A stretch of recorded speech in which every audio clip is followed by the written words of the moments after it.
Okay, question number 6. The first thing I want to point out is the word estimate. Now, you are probably going to see that somewhere in one of your exams, possibly on the non-calculator exam on Tuesday. Estimate requires you to round values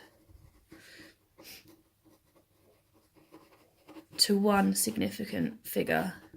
Okay, so instead of 10.2, I'm going to use 10, and instead of 7.61, I'm going to use 8. Now, that already should get you some marks for identifying that you need to round the numbers given to one significant figure. Then I'm going to think about the calculation.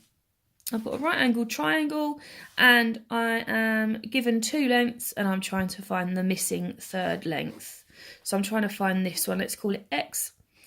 Now, Pythagoras' theorem is a squared plus b squared equals c squared. A and b being your shorter sides, and c being your hypotenuse always. Your a and your b don't matter which way round they are, as long as they are your 2 shorter sides.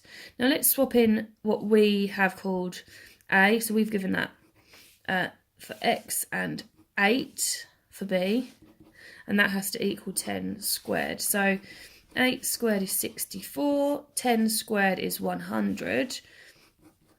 So if we solve for x, we're going to have 100 take away 64, which is 36. Square root then to find x as 6. So AB, length AB is 6 centimetres. And part B, you're asked, is your answer to part A an underestimate or an overestimate?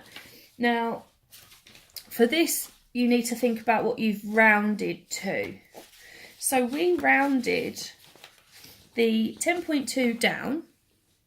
So we rounded 10.2 down, and we rounded 7.61 up.